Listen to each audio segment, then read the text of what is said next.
먼저 대단히 감사합니다. 저희를 이렇게 초대해 주시고 교회 그리고 선교 보고를 할 수 있는 기회를 주셔서 목사님과 당회 그리고 교회 모든 성도 여러분들께 진심으로 감사를 드립니다. 한국에서 교회 소개나 선교 보고를 할 기회가 그리 많지 않거든요. 그런데 그때마다 저희 사역에 대해서 조금은 특수할 수 있는데 저희의 상황을 좀 알아봐 주십시오. 그리고 기도해 주십시오 하는 그런 부탁 어린 말씀을 드릴 수 있는 기회를 주셔서 대단히 감사합니다. 오늘 말씀은 예수님께서 제자들과 함께 이제 길을 걸으시다가 벌어진 그런 한 사건이었어요. 우리가 살아오면서 이런 말 되게 많이 합니다. 잘 되면 내 탓이고 안 되면 남 탓이죠. 그런 얘기 되게 많이 해요. 잘 되면 내 탓이고 안 되면 남 탓이라는 얘기를 많이 했는데요. 결과가 좋으면 내 탓이고 안 되면 당신 탓입니다 라는 그러한 이야기예요. 이게 원인과 결과에 따른 말, 이렇게 이야기를 할 수가 있습니다. 사전에서 이렇게 말을 해요. 나의 모든 행실과 노력이 합당한 결과로 이루어진다라는 믿음, 이것을 인과율이라고 이야기를 합니다. 그러니까 뭐가 잘 되면 내 탓이고 뭐가 잘 안 되면 조상 탓, 남 탓, 이런 얘기를 해요. 그래서 나의 노력과 결과에 따른 이어진다라는 믿음으로 갖는 모습, 그것을 인과율이라고 하는데요. 그러니까 결과가 좋으면 좋은 원인이 있다라고 이야기를 해요. 우리가 살아오면서 그러한 일들이 되게 많았죠. 그래서 열심히 공부한 사람은 좋은 결과를 시험에서 얻어요. 보통 그렇습니다. 그리고 직장 생활에서도 그래요. 열심히 일한 사람들은 대체적으로 좋은 결과를 얻는 것이 사회의 구조고 사회에서 나타나는 그런 모습들이에요. 그런데 우리가 반대로 그 결과가 좋지 않을 때는 어떻습니까? 굉장히 열심히 노력을 했는데 그 결과가 좋지 않을 때, 엄청 노력을 했는데 그 끝이 좋지 않을 때, 보통 거기서도 내 탓이요. 내가 잘못했나? 내가 뭘 실수했나? 내가 뭘 잘못한 것이 있나? 라는 그런 생각을 하는 경우들이 많아요. 사회에서 보통 이제 그러한 일들을 많이 하게 되는데, 그럴 수 있어요. 열심히 공부한 사람 결과가 좋지 않을 수도 있고요. 열심히 일한 사람들의 결과가 좋지 않을 수도 있어요. 그런데 우리가 여기서 생각해 볼 수 있는 것은 우리 신앙생활 하는 데 있어서 이 신앙에조차도 이 인과율이라는 것을 적용할 때 문제가 발생을 하게 됩니다. 그러니까 하나님의 섭리, 신앙생활, 이 믿음생활에 인과율이라는 것을 적용하게 되면 보통 이런 생각을 해요. 저 사람 왜 아픈 거지? 그 다음에 무슨 생각이 따라와요? 뭘 잘못했나? 이런 생각을 해요. 죄를 지었다. 말씀에 순종하지 않았나? 하나님이 시킨 것을 하지 않았나? 그래서 이렇게 됐나? 라는 생각들을 많이 합니다. 열심히 살았음에도 불구하고 내 뜻대로 되지 않을 때 내가 뭘 잘못했나, 잘못 살았나, 실수가 있나 라는 생각들을 많이 하게 돼요. 하나님이 나를 벌하시는 것은 아닌가라면서 자책을 합니다. 많은 사람들이 이렇게 생각을 해요. 저도 그렇게 생각을 했었었고. 그런데 오늘 본문은 이러한 인과론적 시각을 완전히 뒤집어 놓는 그런 사건이 벌어집니다. 오늘 본문 1절, 2절 말씀에 이렇게 말을 합니다. 예수께서 길을 가실 때에 날때부터 맹인된 사람을 보신지라. 제자들이 물어 이르되 랍비여, 이 사람이 맹인으로 난 것이 누구의 죄인함이니까? 자기니까 그의 부모니까? 제자들과 예수님이 이렇게 길을 걷다가 맹인이 앉아 있어요. 제자들이 저 맹인을 보고 예수님께 묻습니다. 선생님, 이 맹인이 왜 맹인입니까? 날 때부터 맹인인 이 사람이 무엇 때문에 이렇게 되었습니까? 라고 묻습니다. 즉 원인이 무엇입니까? 라는 것을 예수님께 물어요. 아픈데 왜 아프냐? 물론 뭐 가다가 넘어져서 다쳤어요는 원인과 결과가 되지만 여기서 묻는 것은 다른 원인을 찾고 있는 겁니다. 보통 유대인들이 가지고 있었던 그러한 습관적인 물음인 거예요. 저 사람이 지금 아픈데, 저 사람이 지금 맹인인데, 저 사람이 지금 굉장히 어려운 환경에 처해 있는데 무엇 때문입니까? 자기의 죄 때문입니까? 부모의 죄 때문입니까?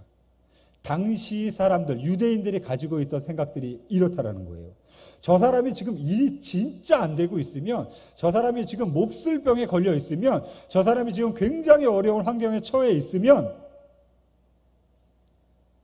누구의 죄 때문입니까? 라고 물어요. 이러한 상관관계가 됩니다.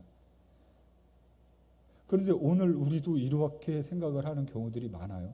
근데 아무튼 오늘 본문에서 제자들은 예수님께 그렇게 묻습니다. 그 사람의 죄 때문입니까? 부모의 죄 때문입니까? 우리는 아픈 사람을 보면 왜 그래요? 라고 하는 것보다 그 사람을 도와주고 사랑하고 싸매어주고 선한 사마리아 사람처럼 하는 것이 먼저 돼야 되는 것인데 우리 입에서 그런 게 먼저 나와요. 아니, 저 사람 왜 그래? 라고 합니다. 예수님이 그렇게 말씀하신 적이 없는데도 우리는 먼저 판단하고 정죄하는 경우들이 너무 많습니다. 아무튼 제자들이 예수님에게 그렇게 물어요. 누구의 죄 때문입니까?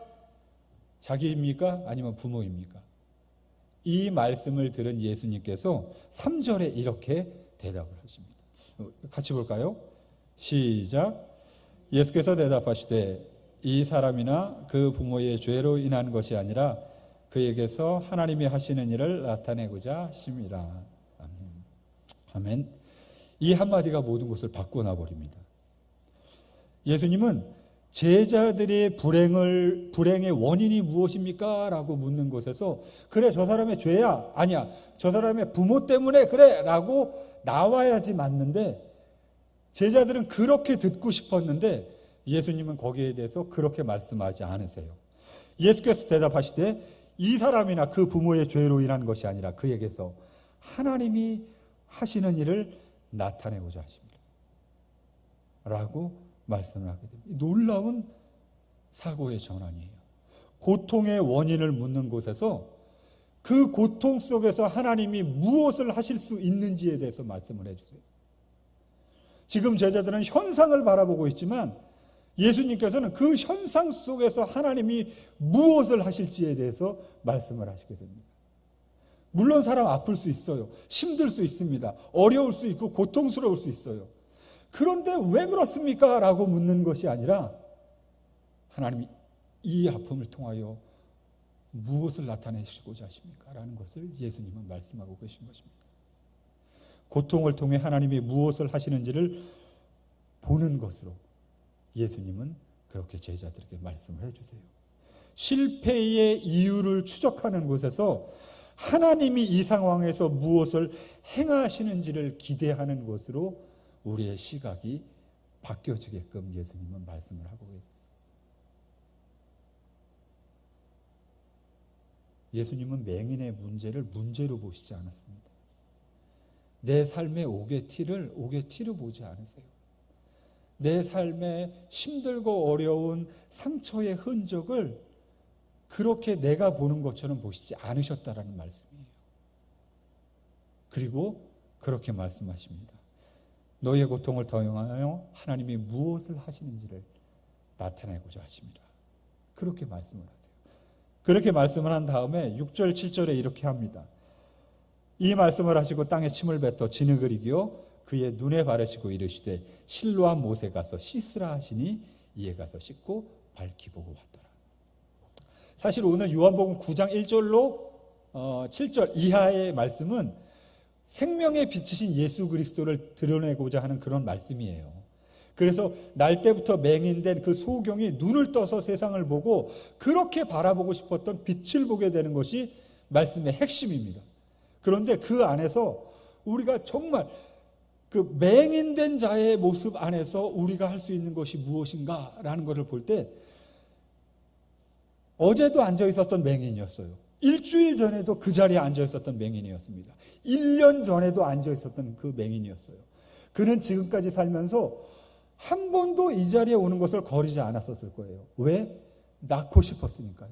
실로암 모세에 가서 먼저 씻음으로써 좀 낳고 싶었어요. 그런데 앞이 보이지 않다 보니까 먼저 갈 수가 없는 거예요. 근데 어느 날 웅성웅성 거리는 소리가 나고 예수라는 사람의 목소리와 그의 제자들 그리고 그를 따르는 사람들의 목소리가 들리기 시작을 해요. 앞이 보이질 않으니 어디서 오는지 어디서부터 오는지 알 수가 없죠. 그가 할 수 있는 것은 기다림뿐이었어요. 기다림뿐이었어요. 근데 그 중에 제자들이 맹인을 보고 묻습니다. 누구의 죄 때문입니까? 그때 예수님이 맹인을 보시고 말씀하십니다.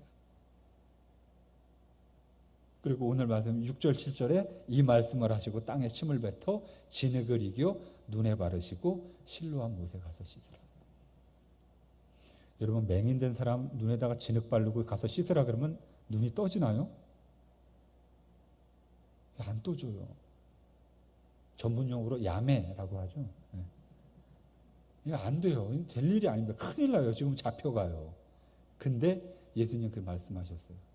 진흙을 이기고 눈에 바르신 다음에 가서 씻으라.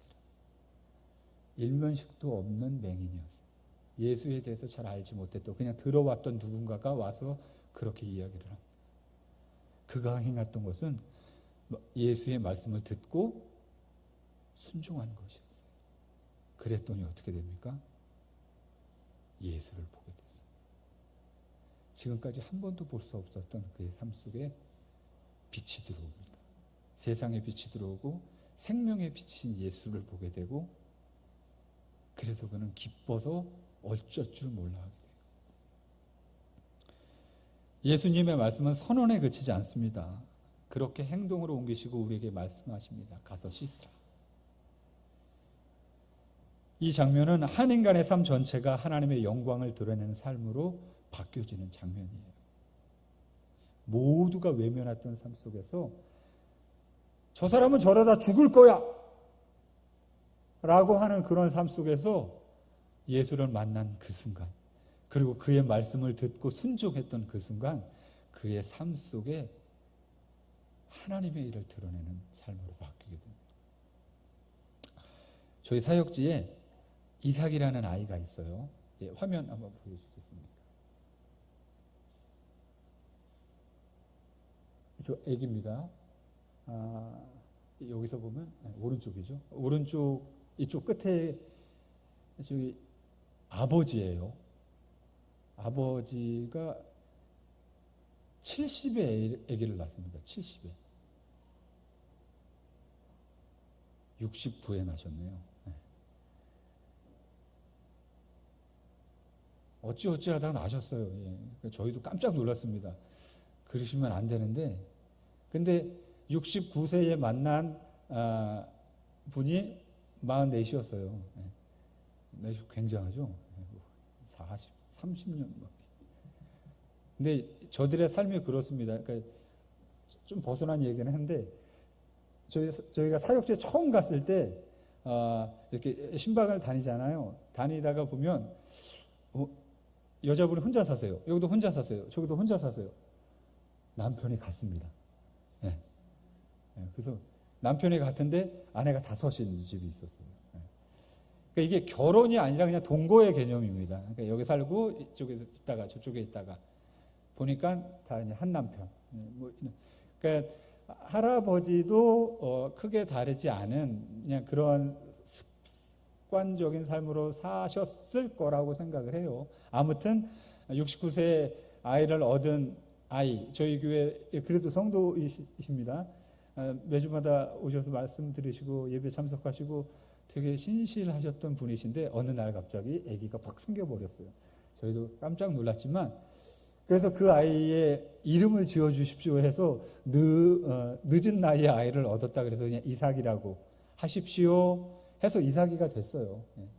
근데 저 이삭이가 오른쪽, 그러니까 지금 첫 번째 화면에 있는 것이 저기 6살입니다. 6살. 6살 아이인데 아이가 처음에 태어났을 때는 정상아이였었는데 돌쯤 지나서 병원에 가서 보니까 심장에 구멍이 났어요. 선천성 심장 기형. 그리고 이제 언청이입니다. 입안이 이렇게 벌어져 있어서 젖을 못 먹어요. 그래서 성장이 더딘 이유 중에 하나가 그건데, 더 성장이 더딘 이유는 엄마가 아기를 낳고 100일이 안 돼서 도망갔어요. 그래서 70 대신 아빠가 아기를 키운 거예요. 그러다 보니까 얼마나 잘 먹였겠습니까? 말도 못합니다. 젖병에 곰팡이 끼고요. 근데 그거 그냥 먹이고요. 아무튼 그런데요. 그 이삭이라는 아이가 아팠어요. 아파서 병원에 가서 수술을 받으려고 했다가 의료사고는 아니고 어떤 사고가 났어요. 아이가 주사를 맞다가 너무 놀래서 자지러지게 울으면서 심정지가 왔어요. 심장이 멈췄습니다. 그러니까 돌된 아이였어요. 근데 그 심장이 멈춘 아이, 그때 마침 그 선교 병원에 한국 의료팀이 와서 심장 수술을 해주셨었거든요. 그때 응급의학과 선생님이 계셔서 이 심폐소생술을, 요만한 아기 위에 올라가서 심폐소생술을 20분 동안 하셨어요. 근데 보통 한 15분, 10분에서 15분 정도면 끝나잖아요. 근데 어떻게든 살려보시겠다고 20분 정도 하는데 20분째에 얘가 심장이 탁 돌아왔습니다. 기적이었죠. 근데 돌아오고 나서 그 선생님이 많이 걱정을 하시는 모습으로 이야기를 해주세요. 보통 사람이 쇼크해서 심장이 멈추면 10분에서 15분 사이, 한 12분, 13분 안에는 돌아와야지 뇌로 피가 가는 것이 문제가 없는데, 그 시간을 넘게 되면 뇌로 혈류가 멈춰서, 그러니까 뇌경색 같은 그런 장애, 심각한 장애를 얻게 된다라고 말씀을 하세요. 그래서 이 아이는 살아났지만 왼쪽 팔과 다리를 쓰지 못합니다. 그리고 언어 장애가 왔고요. 그리고 사시가 생겼어요. 근데 그때 퇴원하면서 선생님이 얼마 못 살 것 같아요 라고 저에게만 말씀을 해주셨어요. 아버지에게는 직접 말씀 못 하시고. 그런데 지금까지 7년을 살았습니다. 그리고 아버지는 작년에 돌아가셨어요.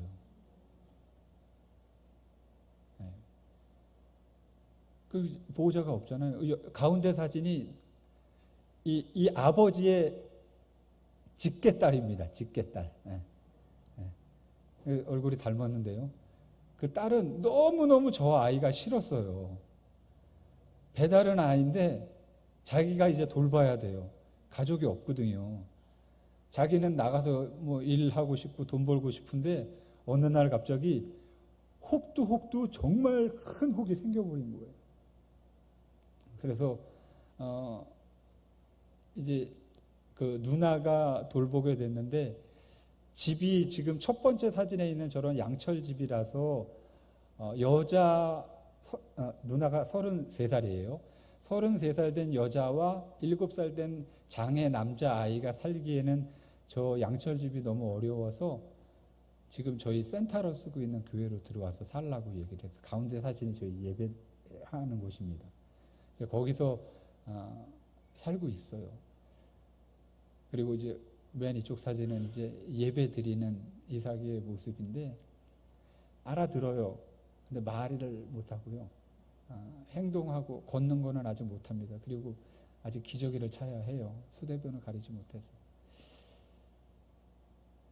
이삭이가 할 수 있는 게 사실 아무것도 없어요. 밥 먹는 거와 화장실 있는 자리에서 화장실을 보는 것, 소대변을 보는 것 외에는 이삭이가 할 수 있는 게 아무것도 없어요. 한 번은 어떤 목사님 통해서 그런 이야기를 들었어요. 이삭이를 이렇게 보면서 하나님께서 왜 그 한국 의사 선생님을 통해서 이삭이를 살리셨을까요? 라는 물음을 하시더라고요. 저는 한 번도 생각해 본 적이 없었는데, 그냥 저 아이는 긍휼한 아이라서 우리 교회에서 돌보고 함께 해야 되는 아이라고 생각을 하는데, 그 목사님이 이렇게 아이를 보시고 안쓰러운 마음을 보시면서 그때 만약에 이삭이가 죽었더라면, 그렇게 하늘나라를 갔더라면 가족들도 힘들지 않고 잘 살 수 있었을 텐데 왜 하나님은 이삭이를 살리셨을까요? 그 물음을 하세요. 그러고 나서부터 제가 이렇게 막 생각을 하게 된 거예요. 그 생각을 하다가 오늘 말씀을 이제 보게 됐습니다. 날 때부터 소경된 자인데 이 소경된 자가 할 수 있는 게 아무것도 없었어요. 그가 할 수 있는 것은 그냥 앉아 있는 거였습니다. 이삭이는 지금까지 7년을 살면서 이삭이가 할 수 있는 것은 아무것도 없었어요. 그런데 하나님 이삭이를 왜 살리셨습니까? 저 아이가 얼마 전에 지금 제가 기도 편지를 목사님께 보내드린 그 다음 이야기가, 이삭이가 얼마 전에 심장 수술을 했어요. 감사하게 심장 수술 기회가 생겨서 수술을 했는데 중환자실에서 10일 동안 나오질 않는 거예요. 그래서 저는 내심 마음의 준비를 하고 있었죠. 하나님이 이제는 걷어가시려나 보다. 근데 10일째 일반 병실로 나오고 지금은 다시 교회로 돌아왔습니다. 그때 다시 저는 물었어요. 하나님, 왜 살리셨습니까? 저 아이는 할 수 있는 게 아무것도 없는데, 그리고 제 때문에 저 누나도 아무것도 할 수가 없어요. 24시간 계속 돌봐야 해요. 근데 왜 살리셨습니까? 라는 물음을 해요. 그러면서 다시 오늘 말씀을 묵상을 하게 됩니다. 아무것도 할 수 없는 이삭에게 분명 하나님께서는 하나님이 하시는 일을 나타내시고자 하시는 하나님의 계획이 있으시다라는 거예요. 우리는 때로는 우리의 삶 속에서 내가 계획하고 생각하고 예상하지 못한 일들, 그렇게 우발적으로 벌어지는 일들 속에서 많이 좌절하고 낭망을 합니다. 내가 무엇 때문에 이런 건 아닌가, 무슨 잘못을 해서 그런 건 아닌가 라는 그런 생각들을 많이 해요. 하지만 오늘 말씀에서 그런 생각이 완전히 잘못됐다라는 것을 이야기를 합니다. 그리고 예수님은 우리에게 이렇게 말씀을 하시세요. 지금 내가 그런 상황에 처해 있는 건 너의 죄 때문이 아니다. 지금 너의 상황은 하나님이 하시는 일을 나타내기 위함이다 라는 것을 말씀해 주시기 위하신 것이죠. 내 삶에 주어진 고통도, 내가 감당해야 하는 아픔과 질병도, 내 가정의 상처도, 내가 넘지 못한 나의 한계도, 이 모든 상황이 하나님의 손 안에서 하나님이 하시고자 하시는 일을 나타내는 재료가 될 수 있다라는 사실을 믿으시길 바랍니다. 우리는 상상할 수 없어요. 생각할 수 없어요. 예측할 수 없습니다.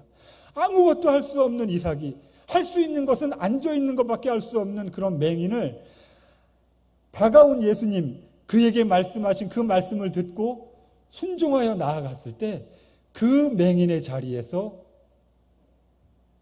예수 그리스도를 보게 됩니다. 하나님, 이삭이를 왜 살리셨습니까? 라고 묻는 물음 가운데서 저희 사역자가 그래요. 저희 사역자에게 우리 이삭이와 이삭이 누나 이름이 하입니다. 하를 이제 교회에서 이렇게 자금을 해서 이렇게 밖에 살게 할까? 교회에서 살면 많이 불편하니까. 그러니까 사역자가 그래요. 이삭이 때문에 하가 교회에 나온다고. 이삭이가 없으면, 이삭이가 죽으면, 이삭이가 교회에서 떠나면 하는 이제는 교회 나오지 않는다고. 그 대답을 들었을 때 너무너무 고마웠었어요. 하나님은 우리의 삶 속에서 우리가 예측하지 못한 부분들을 사용하여서 하나님의 일을 드러내시기를 원하십니다. 그런데 이 모든 기적 같은 일들은 저절로 이루어지는 것이 아니에요. 언제 이루어져요? 예수님이 우리에게 다가오셔서 나의 아픈 곳에 진흙을 이겨서 붙여주시고 가서 씻으라 명령하실 때 네 하고 움직이지 않는 것이 아니라 대답을 하고 순종하여 나아갈 때, 어제까지만 해도 주저앉아서 아무것도 할 수 없을 것 같던 그런 나의 삶의 현장이 하나님을 만나고 예수 그리스도를 바라보고 하나님의 기적 같은 일을 경험할 수 있는 놀라운 기적의 현장으로 바뀐다는 사실을 믿으시길 바랍니다. 하나님의 일을 나타내는 것은 그리 어렵지 않아요.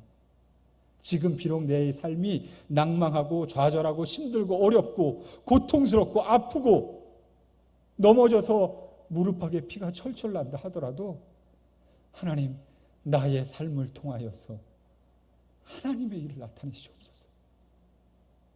내가 비록 힘들고 어려워도 분명히 하나님께서는 나의 삶을 통하여서 하나님의 일을 나타내실 수 있습니다. 맹인처럼, 이삭이처럼 하나님은 분명히 우리의 삶 속에서 하나님의 것을 드러내실 수 있어요. 저는 여러분에게 이 시간 이렇게 선포할 수 있습니다. 내 삶은 하나님이 하신 일을 나타내는 삶이다. 같이 한번 따라하겠습니다. 내 삶은 하나님이 하시는 일을 나타내는 삶이다. 한 번 더 하겠습니다. 내 삶은 하나님이 하시는 일을 나타내는 삶이다. 아멘. 나의 삶을 통하여, 나의 생업을 통하여, 나의 가정을 통하여, 그리고 하나님, 나의 연약함을 통하여 하나님의 일을 나타내시옵소서. 나는 할 수 없지만 나에게 다가온 하나님의 음성을 듣고 내가 순종하여 나아갈 때 내 삶의 현장은 하나님의 일을 나타내는 현장으로 바뀐다는 것을 기억하시고 이러한 삶을 하루하루 살아갈 수 있는 저와 여러분들이 되시기를 간절히 바랍니다.